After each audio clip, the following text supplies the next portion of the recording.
It's still been years since I learned acting. I began acting when I was 10 years old, and Carol Lynley smiled and kept quiet for many years. Now, in her last interview, the scary truth about her time in Hollywood comes out. And that's normal for biology. When boys do something, I always feel scared or sick. Some dangerous movie moves almost killed her. Jealous co-stars were mean to her, and she left fame because of a dark secret. What took place on the set of the Poseidon Adventure was just the start. You'll never look at her the same way again after hearing the truth. Carol Lynley was born in Manhattan, New York City on February 13, 1942. Her full name is Carol Ann Jones. Her childhood wasn't good.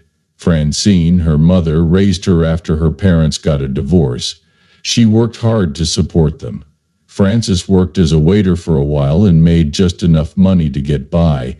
But things began to change when Carol's natural beauty caught the attention of people who work as models. She was already working as a kid model when she was 10 years old. One of her first big customers was Sears and Roebuck. Her pretty face and charm made her a fan right away, and soon she was in ads for Clairol and Pepsodent across the country.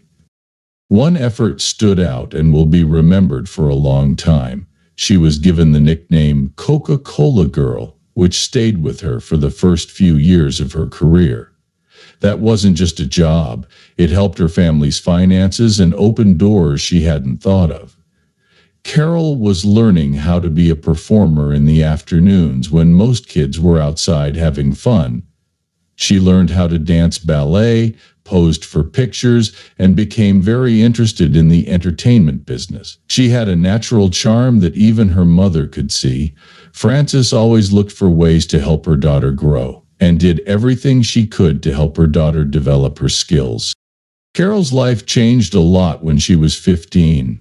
There was a picture of her on the cover of Life magazine in April 1957. It said, "Carol Lynley, 15, busy career girl." There was more to it than just a magazine story. Life was a very popular magazine in the United States. That cover made her famous all over the country and let Hollywood know she was ready for bigger things. However, when she tried to register her name with the Actors Equity Association, she found that someone else had already claimed Carol Lynley. This meant that she could not become an actress. She had to change her stage name. She didn't let it stop her. Instead, she took the last bit of Carolyn and put it together with Lee to make Carol Lynley. Even though the change was small, it made her feel like she could start over as she entered a new world. The Potting Shed, Carol Lynley's first show on Broadway in 1957, was the start of her career. Anne Califer is a 13-year-old girl who gets caught up in a family secret. She played the part when she was still a teenager. The play was not like other plays. It went into secrets, identity, and the weight of the past in a deep and psychological way. It was hard for someone so young, but Lynley made an impact. For her performance, she won the Theatre World Award for Most Promising Personality. This was a sign that she was on her way to bigger things. James Califer, a guy trying to find out a long-kept family secret, was the main character of the play. Robert Fleming and the famous Sybil Thorndike were among the actors in the show. People were pulled in by how intensely emotional it was. Time magazine said it was great because it showed the problems and feelings of real life. This part was more than just another step for Lynley. That made her stand out from other young actresses of the time because it showed she could handle important material. She made the move to Hollywood the next year. The Light in the Forest, a historical drama from Disney released in 1958, was her first movie. It was about identity and community. She played Shano, a girl who is forced to work and meets Johnny Butler, a boy who was raised by Native Americans and has a hard time fitting in with white people. The movie has a natural and real feel because it was shot in Tennessee and California. Lynley's performance showed both innocence and quiet strength, traits that would come to define many of her early Disney parts. She became known as a wonderful new artist, but she didn't want to stay in the safe areas. She worked on the 1959 movie Blue Denim, which was one of the first to talk about teen pregnancy. Lynley played Janet Willard, a young woman whose boyfriend, Brandon, psychotic woman, was pregnant with her without her knowing it. It was a part she had never played before. Even though she did a great job, the movie itself felt like a bad thriller. Not many people noticed it. After that, there was the Poseidon Adventure. Nani Perry was a bar singer who got caught up in the chaos of the Poseidon Adventure. Carol Lynley played her. The thing that made her unique was that she wasn't the strongest or bravest. Nani wasn't built to survive. She was scared, having a hard time keeping up, and having no idea where her brother was. But that made her one of the movie's most believable characters. She sings The Morning After early in the movie, just before something bad happens. Someone else sang the song, but it became one of the most popular parts of the movie. Renee Armand was the real voice behind the dance. No one cared about that. The way Lynley performed the scene made it iconic. Maureen McGovern's song became a big hit and won an Academy Award for Best Original Song. In the fall of that year, the movie changed disaster movies forever. It wasn't just about destroying things. People were trying to stay alive. Gene Hackman, Ernest Borgnine, and Shelley Winters were just a few of the big names in the group, which was directed by Irwin Allen. Not only did the movie need to have big names, but it also had to make people feel like they were stuck. The Poseidon Adventure was a huge hit when it came out in cinemas in December 2000, 972. It made more than $125 million around the world, which shows it was unique. It was almost as hard to make the movie as the story it told. Because the set was made to look like the inside of a ship that sank, the players had to deal with real physical problems. They had to crawl, climb, and swim through what was left of the ship. Not many safety steps were in place. They had to really work hard if they had to get through the water. When stage lights were put on the floor, the heat was so strong that it burned through their shoes. The group, including Carol Lynley, had no choice but to get through it. Fire and water were used in some of the most dangerous scenes. To make it look like oil was burning on water, the directors used metal plates that had been coated with propane. It really was real, so it looked real. The set was full of smoke and the water was very cold. Lots of people got hurt, but that's part of what made the movie so real. The players were really tired when they looked tired. Carol Lynley's TV work showed how versatile she could be. She was well known on Hawaii Five-0, a show that kept people watching with its exciting crime stories set in the beautiful Hawaiian Islands. Lynley fit right in with the cast for more than a decade. The people she played weren't just in one show and then were forgotten. She gave them depth and made sure they were important to the story. The Man from UN was another big moment in her career. The Spy Story was already a worldwide hit by the time she came on in the 4th season. It was full of action, danger, and mystery, and Lynley handled it all with ease. In the 2-part show, The Prince of Darkness Affair, she had a part, and it was clear that she belonged there. She didn't just fill space, she made the scene better. She was also on Fantasy Island for a long time. That show was all about mysteries and turns you didn't see coming. Over the years, she was in 11 shows and became one of the most well-known guest stars. Every time she came back, she played a different part, but she always made sure people remembered her. She played all of her roles with ease, whether they were beautiful or stuck in creepy or strange situations.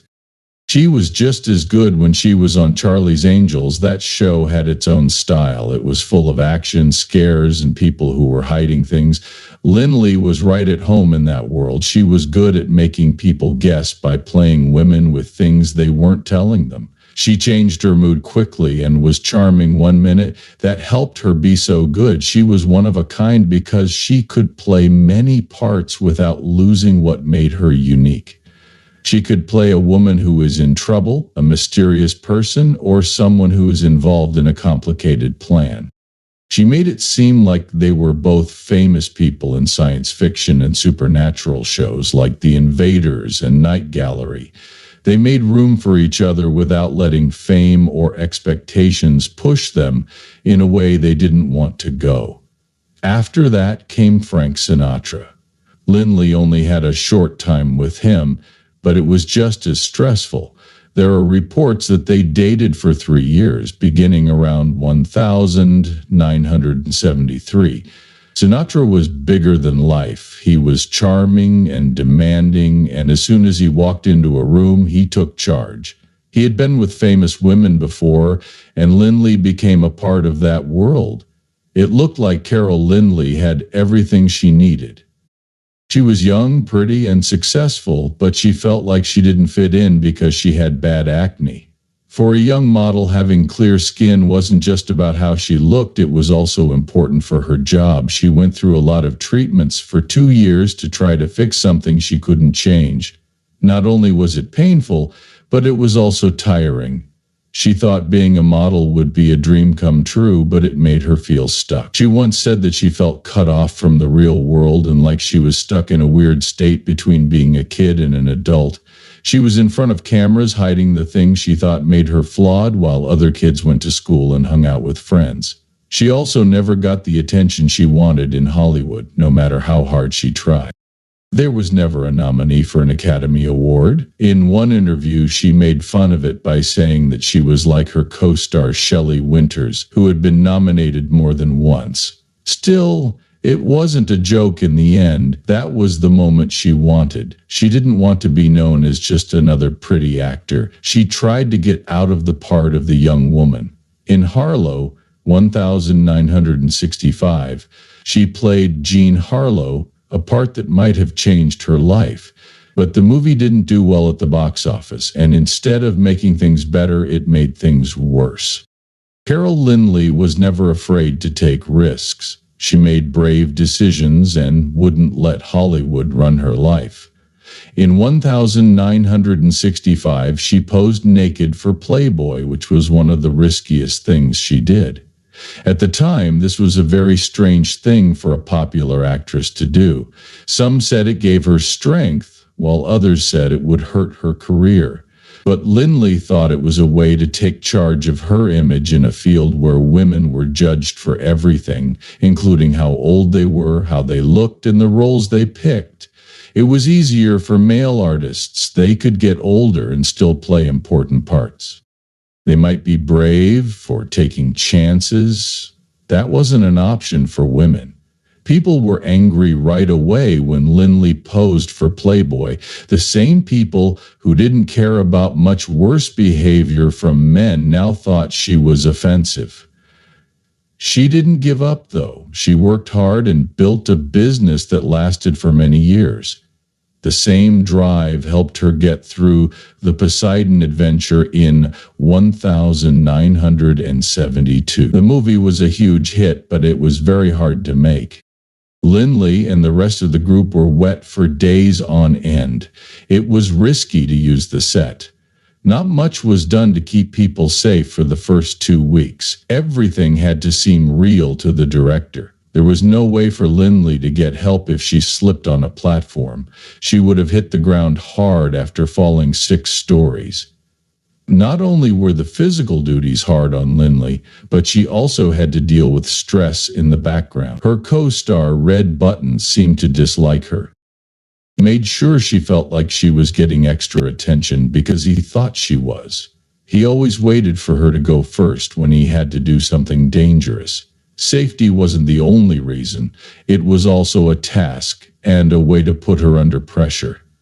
After that, there was Shelley Winters. She was a Hollywood legend, talented but hard to get along with. When other actors grumbled, Lynley stood up for her and said that her skills made up for her bad mood. But after a live TV interview, their friendship changed. Winters had forgotten Lynley's name totally. It wasn't a mistake. It felt like they were trying to avoid you. Lynley was very angry. She joked later that she had told Winter's secretary she was going to punch her in the nose. She laughed about it, but she was really mad about it. Over 50 years of playing were over for Carol Lynley when she quit in 2006. Sage Stallone, the son of Sylvester Stallone, directed the short film Vic, which was her last act. She had seen more than 100 movies and TV shows on her trip, and this was a fitting end to it. By then, she had made her mark on Hollywood that couldn't be erased.